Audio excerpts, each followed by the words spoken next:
नमस्कार, TV 27 news देख रहे हैं आप और मैं हूं आपके साथ दिनकर आनंद। और अब बात करेंगे मध्य प्रदेश की। ग्वालियर में सीएम डॉक्टर मोहन यादव लोकसभा प्रत्याशी भारत सिंह कुशवाहा के निवास पर पहुंचे, जहां उन्होंने लोकसभा चुनाव से जुड़ी महत्वपूर्ण बैठक ली है। बैठक में अंचल की चारों सीटों पर तैयारियों को लेकर चर्चा की गई। साथ ही चर्चा के बाद मुख्यमंत्री डॉक्टर मोहन यादव बोले हैं कि हम प्रदेश की सभी सीटें जीतेंगे, यही हमारी तरफ से सभी को बधाई है। साथ ही श्योपुर के कूनो पालपुर में 5 चीता शावकों के जन्म पर पीएम नरेंद्र मोदी का आभार जताया है। तो सीएम डॉक्टर मोहन यादव ने अहम बैठक की। आपको बता दें कि ग्वालियर पहुंचे हैं मुख्यमंत्री डॉक्टर मोहन यादव और आगामी लोकसभा चुनाव को लेकर उन्होंने बैठक की। ग्वालियर संभाग के चारों सीटों पर तैयारियों को लेकर चर्चा की है। चर्चा के बाद मुख्यमंत्री ने यह भी कहा कि हम प्रदेश की सभी सीटें जीतेंगे। 29 लोकसभा सीटें जीतने का दावा मुख्यमंत्री डॉक्टर मोहन यादव ने किया और इसी के साथ उन्होंने कहा कि हमारी तरफ से सभी को बधाई है। साथ ही श्योपुर के कूनो पालपुर में 5 चीता शावकों के जन्म पर भी उन्होंने बधाई दी है।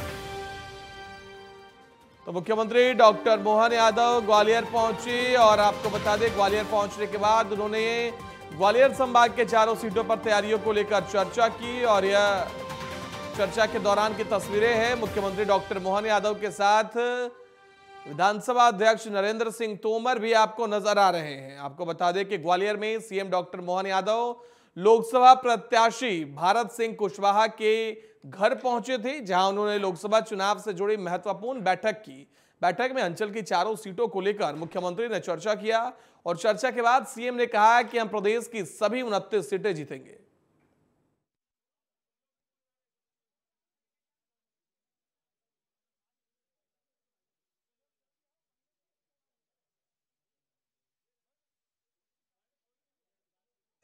कि हमारे कूनो पालनपुर अभयारण्य में 5 नए मेहमान आए हैं, 5 चीता शावक आए हैं। मैं अपने लिए यशस्वी प्रधानमंत्री को इस चीता प्रोजेक्ट के लिए बधाई देना चाहूँगा, जिनके कारण से ये परिवार का कुनबा बढ़ रहा है।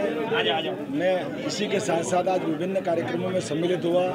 हमारे अपने भाजपा के प्रत्याशी भारत सिंह कुशवाहा, भिंड की प्रत्याशी भाजपा की श्रीमती संध्या राय जी, शिव मंगल सिंह भदौरिया, हमारे मुरैना के प्रत्याशी के साथ बैठ करके बात की है। हमारी तैयारी है, भाजपा निश्चित रूप से अपनी सारी सीट जीते।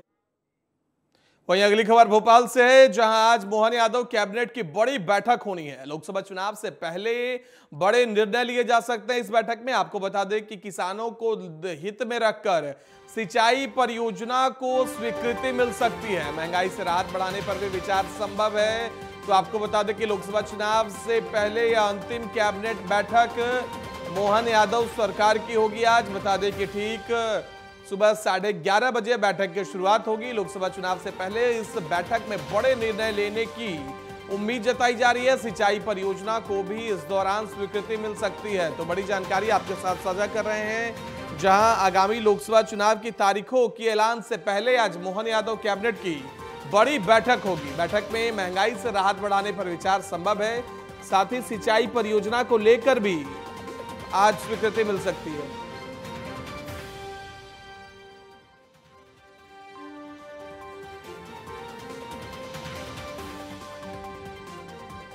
तो आपको बता दें कि आज मोहन यादव सरकार की कैबिनेट बैठक है और कैबिनेट बैठक में कई मुद्दों को लेकर चर्चा की जाएगी। और साथ ही बता दें कि महंगाई भत्ते पर राहत बढ़ाने पर भी विचार संभव है। आपको बता दें लोकसभा चुनाव से पहले यह मोहन यादव सरकार की अंतिम कैबिनेट बैठक हो सकती है। आपको बता दें कि कैबिनेट की बैठक में मध्य प्रदेश में सोलर कृषि पंप पर दिए जाने वाले अनुदान को बढ़ाने का फैसला लिया जा सकता है। इसके साथ ही कैबिनेट की बैठक में साइबर तहसील को पूरे मध्य प्रदेश में लागू करने का भी फैसला लिया जा सकता है। आपको बता दें इस बैठक में पीएम मोदी की तरफ से मध्य प्रदेश के विकास कार्यों के लोकार्पण शिलान्यास पर भी चर्चा की जाएगी। तो बड़ी जानकारी आपके साथ साझा कर रहे हैं। वहीं इस खबर पर ज्यादा जानकारी के लिए हमारी संवाददाता दीपा श्रीवास्तव हमारे साथ लाइव जुड़ चुकी हैं। दीपा, क्या कुछ जानकारी निकलकर आपके पास सामने आ रही है? आज मोहन यादव सरकार की कैबिनेट बैठक है, किन अहम मुद्दों पर चर्चा की जाएगी और किन एजेंडों को मुहर लग सकती है? देखिए, सीधे तौर पर लोकसभा चुनाव से पहले ये आखिरी कैबिनेट की बैठक होने वाली है। मोहन सरकार की काफी महत्वपूर्ण ये बैठक मानी जा रही, क्योंकि ये कयास लगाए जा रहे हैं कि इस बैठक के माध्यम से कहीं ना कहीं सरकार जो है सरकारी कर्मचारियों को, कृषि इसी के साथ किसानों को जो है वो भी साधने का प्रयास करती नजर आएगी। सरकारी कर्मचारियों के लिए महंगाई भत्ता और पेंशन जो है उसकी राशि में बढ़ोतरी की बात कही जा रही है। इसी के साथ यदि हम बात करते हैं तो सोलर कृषि पंप जो है उसका मिलने वाला अनुदान जो है उसकी राशि में भी बढ़ोतरी की जा सकती है। इसी के साथ यदि बात करें तो तमाम जिलों के अंदर जो साइबर हब है वो बनाने की बात कही जा रही है, तो उसको लेकर भी निर्णय हो सकता है। इसी के साथ कई सिंचाई परियोजनाएं जो है उनको भी स्वीकृति आज इस बैठक के माध्यम से दी जा सकती है। इसके अलावा यदि बात करें, क्योंकि लोकसभा चुनाव का समय है, तमाम कैबिनेट मंत्री एक साथ होंगे, तो ऐसे में पीएम मोदी के होने वाले जो भी दौरे हैं और इसी के साथ जो भी विकास कार्यों को लेकर किस तरह से जनता के बीच में जाना है और किस तरह से केंद्र सरकार के द्वारा चलाई जा रही योजनाओं का बखान करना है, इसको लेकर आज इस बैठक में चर्चा होती हुई नजर आएगी। जी बिल्कुल दीपा, लेकिन ऐसे में सवाल यह है कि लोकसभा चुनाव से पहले इसे अंतिम कैबिनेट बैठक माना जा रहा है और जहां केंद्र सरकार ने सरकारी कर्मचारियों को राहत देते हुए 4% महंगाई भत्ता दिया, ऐसे में क्या उम्मीद जताए मध्य प्रदेश की जनता और सरकारी कर्मचारी की मोहन सरकार भी उन्हें महंगाई भत्ता दे सकती है?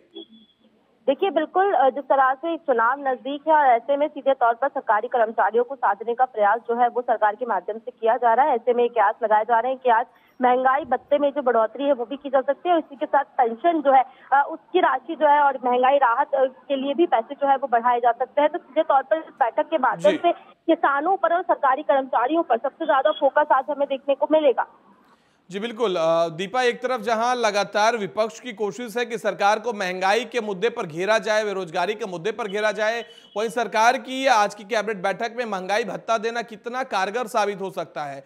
और दूसरी चीज मैं आपसे यह जानना चाहता हूं कि जहां किसानों को साधने की कोशिश लगातार मोदी सरकार की तरफ से की जा रही है, एक तरफ दिल्ली एनसीआर में किसान नाराज दिख रहे हैं, लेकिन मध्य प्रदेश में किसानों के लिए सोलर कृषि अनुदान देने की भी बात आज हो सकती है।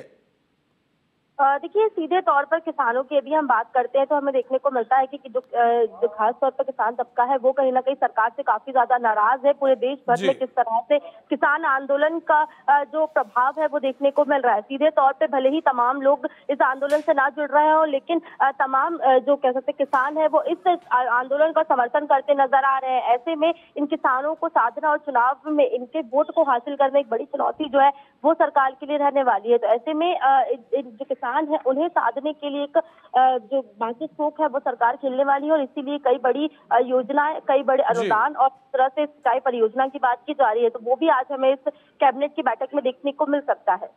जी बिल्कुल दीपा, आप हमारे साथ बने रहिए, आगे भी आपसे जानकारी लेंगे। बढ़ते अगली खबर की ओर, आज कांग्रेस अपने प्रत्याशियों की घोषणा कर सकती है। आज कांग्रेस अपने लोकसभा चुनाव के लिए प्रत्याशियों की दूसरी सूची जारी कर सकती है और इस सूची में ज्योतिरादित्य सिंधिया के सामने गुना से अरुण यादव को कांग्रेस उतार सकती है। बड़ी जानकारी आपके साथ साझा कर रहे हैं इस वक्त की, जहां लोकसभा चुनाव को लेकर कांग्रेस आज अपने उम्मीदवारों की दूसरी सूची जारी करेगी। वहीं आपको बता दें कि गुना लोकसभा सीट मध्य प्रदेश की हॉट सीटों में एक मानी जा रही है, क्योंकि इस बार वहां से केंद्रीय मंत्री ज्योतिरादित्य सिंधिया बीजेपी की तरफ से मैदान में उतरे हैं। इससे पहले 2019 में जब ज्योतिरादित्य सिंधिया कांग्रेस में थे, उन्हें केपी यादव ने वहां पे हराया था, जिसके बाद अब गुना से ज्योतिरादित्य सिंधिया को टिकट दिया गया है, जिसके बाद आज उम्मीद जताई जा रही है कि कांग्रेस जब अपनी उम्मीदवारों की सूची जारी करेगी तो गुना से अरुण यादव को मैदान में उतारा जा सकता है। जीतू पटवारी ने प्रत्याशियों के नामों पर विचार किया है। आपको बता दें कि आज प्रत्याशियों के नाम के ऐलान के पहले कांग्रेस सीईसी की बैठक होगी। बैठक के बाद प्रेस कॉन्फ्रेंस कर प्रत्याशियों के नामों का ऐलान किया जाएगा। ऐसे में संभव है कि गुना की सीट को लेकर चर्चाएं सबसे ज्यादा तेज है, क्योंकि ज्योतिरादित्य सिंधिया उन लोगों में शुमार थे जिनकी वजह से कांग्रेस की मध्य प्रदेश की सरकार गिरी थी और जिसके बाद से लगातार ज्योतिरादित्य सिंधिया पर सवाल उठ रहे थे कि क्या ज्योतिरादित्य सिंधिया गुना लोकसभा सीट से फिर से लड़ेंगे, लेकिन बीजेपी ने इस बार फिर उन्हें मैदान में उतारा है। अब देखने की बात है, कांग्रेस की तरफ से उम्मीद जताई जा रही है कि अरुण यादव प्रत्याशी हो सकते हैं।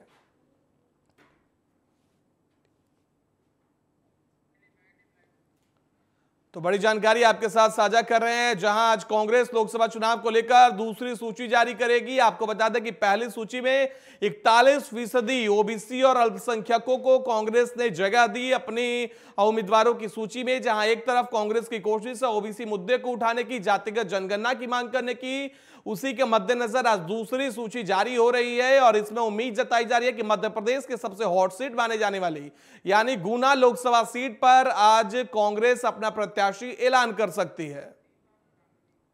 वहीं इस खबर पर ज्यादा जानकारी के लिए हमारे साथ हमारी संवाददाता दीपा श्रीवास्तव लगातार जुड़ी हुई हैं। दीपा, क्या कुछ जानकारी निकलकर सामने आ रही है? आज कांग्रेस की चुनाव प्रबंधन समिति की बैठक है, दूसरी सूची जारी होने की उम्मीद है। क्या गुना लोकसभा सीट पर कांग्रेस अरुण यादव पर दांव लगाएगी? देखिए, अगर बात करें ज्योतिराज सिंधिया की तो हमें देखने को मिला था कि केपी यादव के माध्यम से जो है उन्हें हराया गया था और उसके बाद से ही बातें लगातार कही जाती है।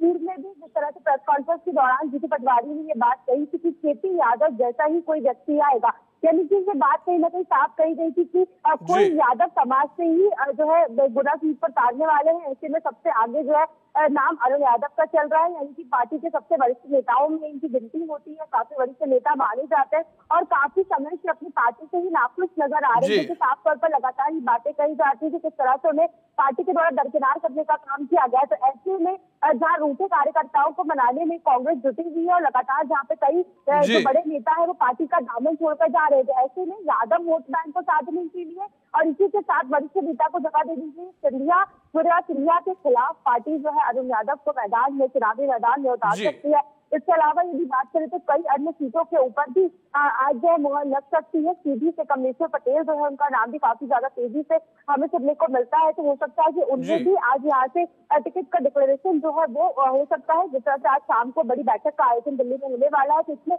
कई नामों को लेकर रायशुमारी होती भी नजर आएगी। लगातार जीतू पटवारी जो है प्रदेश अध्यक्ष कांग्रेस के, वो तमाम जिलों में जा रहे हैं और जो भी संभावित नाम है उनको लेकर जो है चर्चा लगातार तेज होती भी नजर आ रही है। लेकिन दीपा, ऐसे में एक सवाल यह है कि ज्योतिरादित्य सिंधिया जो कि अब केंद्रीय मंत्री हैं, बड़ा पोर्टफोलियो है उनके पास, उनके सामने अरुण यादव को उतारने की कोशिश अगर चर्चाएं चल रही है तो क्यों कांग्रेस की तरफ से चल रही है? क्या गुना लोकसभा सीट में यादव वोटरों, यादव वर्ग की संख्या के हिसाब से, और यह देखा भी गया कि जब 2023 का विधानसभा चुनाव चल रहा था, अरुण यादव ने कई बीजेपी नेताओं और कार्यकर्ताओं को कांग्रेस पार्टी की सदस्यता दिलाई थी। तो क्या इस वजह से कि अरुण यादव का यादव समाज के बीच गुना संसदीय क्षेत्र में अच्छी पकड़ है?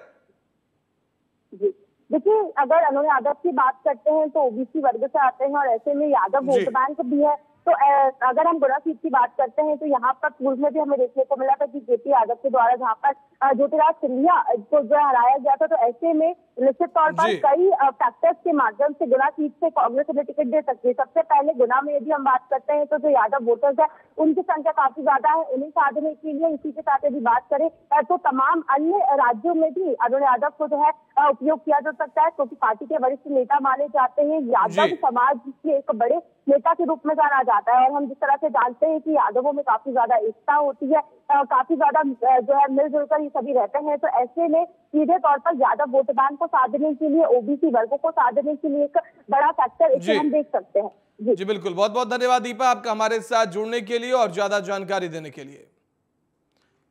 वहीं अब बात करेंगे बुलेटिन में हमारे छत्तीसगढ़ की। सीएम विष्णुदेव साय का आज उत्तराखंड दौरा है। आज उत्तराखंड के दौरे पर रहेंगे मुख्यमंत्री विष्णुदेव साय।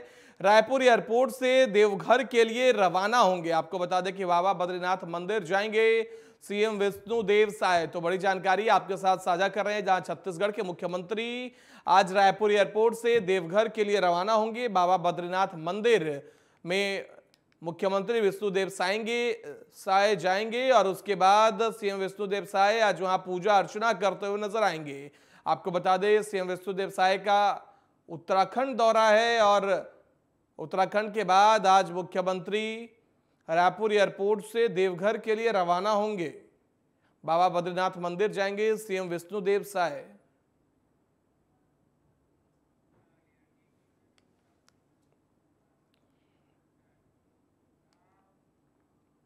वहीं बेमेतरा जिले के मंडी प्रांगण में महतारी वंदन सम्मेलन का आयोजन हुआ। कार्यक्रम में कैबिनेट मंत्री दयालदास बघेल ने हिस्सा लिया, जहां उनकी मौजूदगी में देश के प्रधानमंत्री नरेंद्र मोदी ने वर्चुअल माध्यम से जिले के 2,54,000 हितग्राहियों को महतारी योजना का लाभ दिया।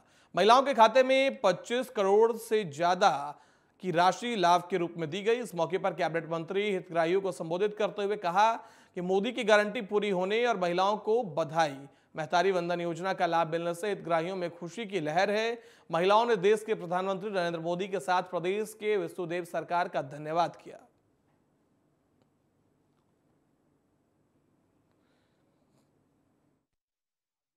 हमारी सरकार बनने से पूर्व माननीय मोदी जी की गारंटी थी हमारी माताओं बहनों के लिए।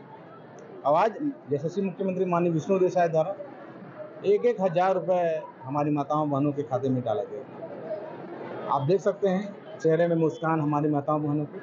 इसके पहले ऐसी कोई सरकार नहीं थी जो हमारी माताओं बहनों की चिंता कर सके, लेकिन मोदी जी की सरकार है, मोदी की गारंटी है, माननीय विष्णुदेव साय जी की सरकार है।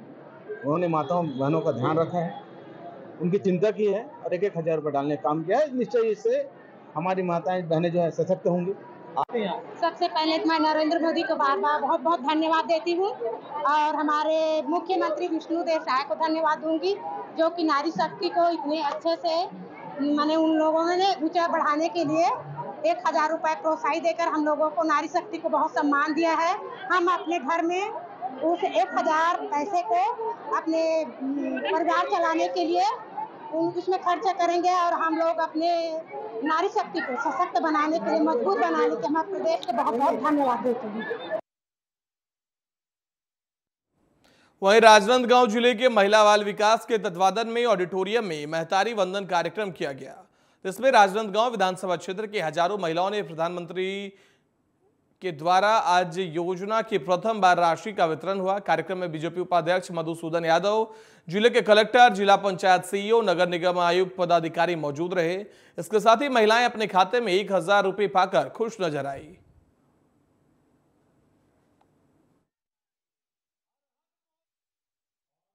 जैसा कि आप सबको पता ही है कि महतारी वंदन योजना अभी 1 मार्च 2024 से लागू हुई है, जिसके तहत हमारे जिले की 2,58,000 महिलाएं हैं, 2,58,600 जिनको इसका लाभ मिला है और आज सभी के खाते में 1,000 रुपये आ गए हैं। माननीय प्रधानमंत्री जी द्वारा वर्चुअल कार्यक्रम के तहत ये इस राशि को अंतरित किया गया है और इसका जो योजना के तहत आयोजन है वो हमारे शहर में राजनांदगांव ब्लॉक में, छुरिया ब्लॉक में, डोंगरगढ़ और डोंगरगांव सभी ब्लॉक्स में इसके कार्यक्रम आयोजित करते हुए सभी कांकेर में महतारी वंदन योजना लागू हो गई, जिसमें महिलाओं के खाते में 1,000 रुपये की पहली किस्त डाली गई है। जिला पंचायत सभागार में आयोजित जिला स्तरीय कार्यक्रम में 1,85,049 महिलाओं के खाते में महतारी वंदन योजना की राशि डाली गई। इस दौरान कांकेर सांसद मोहन मंडावी और कांकेर विधायक आशाराम सहित महतारी वंदन योजना के लाभार्थी मौजूद रहे।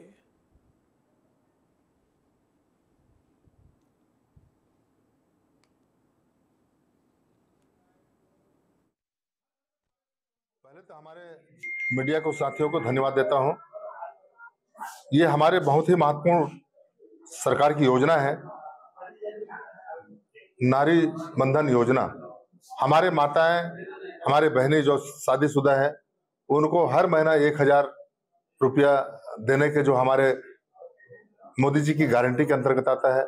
और आज हमारे कांकेर जिला में पहले बार डीपीटी के माध्यम से कम लाखों हमारे बहनों के खाते में आज एक मुश्त राशि गई है, जो करोड़ों रुपया हमारे कांकेर जिले में मिली है। और ये हर महीना इस तरह से मिलती रहेगी, भले हर महीना या 2 महीना करके। अभी तो पहला बार दिए हैं, इधर लगातार हर महीना हम देंगे ताकि हमारे माताएं बहनें अपना जीवन खुशहाल मनाएं। और हमारे घोषणा पत्र में भी था और इसको हमने आज माननीय प्रधानमंत्री के माध्यम से प्रथम किस्त शुरू की है। छत्तीसगढ़ में भीषण सड़क हादसे में 4 लोगों की जान चली गई। दरअसल बालोद जिले के धमतरी कांकेर नेशनल हाईवे पर सीमेंट के खंभों से भरा ट्रक एक कार पर पलट गई। हादसे में कार के परगच्चे उड़ गए। कार में सवार लोग दिल्ली से बस्तर घूमने गए थे। घटना पुरूर थाना क्षेत्र के धमतरी कांकेर नेशनल हाईवे स्थित मरकाटोला घाटी की बताई जा रही है। तो अनियंत्रित होकर कार के ऊपर ट्रक पलट गई और उसके बाद कार सवार लोगों की मौत हो गई। आपको बता दें, सड़क हादसे में 4 लोगों की मौत हुई है। बालोद जिले के धमतरी कांकेर नेशनल हाईवे का यह पूरा मामला है।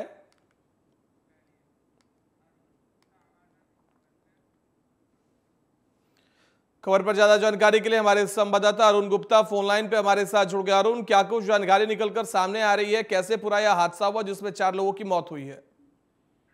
देखिए, एक सीमेंट जो है पूरे बालोद जिले की बात वारदात है पूरी। ये सीमेंट पोल से भरा हुआ ट्रक बगल से गुजर रहा था, जहां दिल्ली से बस्तर जो है युवक घूमने हुए आए थे, कार से जा रहे थे, जहां पुरूर थाना इलाके से मरका टोला गांव जैसे ही क्रॉस कर रहे थे, अचानक से जो है ट्रक है सीमेंट से भरा हुआ, वो सीधे कार के ऊपर पलट गया, जहां इस पूरे हादसे में जो है कार के पूरे परखच्चे उड़ गए हैं और कार में जो सवार 4 लोगों की जो है दर्दनाक मौत हो गई है।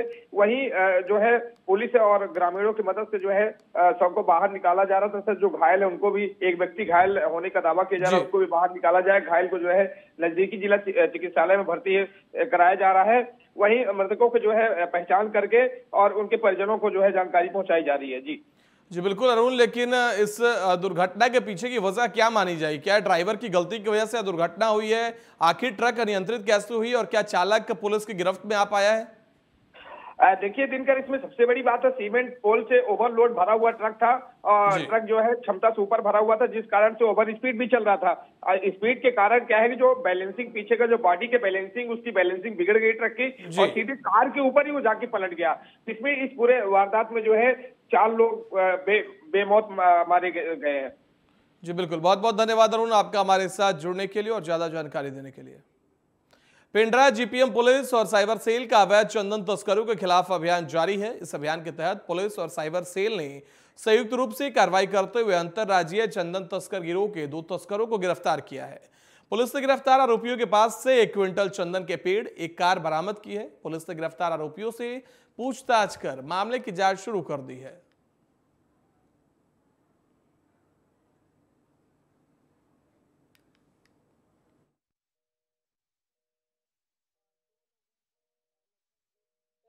चंदन की लकड़ी, कटी हुई चंदन की लकड़ी के साथ, जिसकी कीमत लगभग 12 लाख रुपए के आसपास है, उसको जब्त किया गया है। 2 लोगों की इसमें गिरफ्तारी की गई है, जिनका नाम जितेंद्र सिंह और मोतीलाल यादव है, जो यहाँ के रहने वाले हैं। और आगे पूछताछ में पता चला है कि अनूपपुर जिले से इसके तार जुड़े हुए हैं। उस दिशा में अग्रिम विवेचना अभी जारी है। हाल फिलहाल 41(1)(4) और धारा 379 आईपीसी के तहत में इनके ऊपर में कार्रवाई की जा रही है और गिरफ्तारी की जा रही है। हमारे छत्तीसगढ़ में फिलहाल इतना ही। देश दुनिया की बाकी खबरों के लिए देखते रहिए TV 27 न्यूज।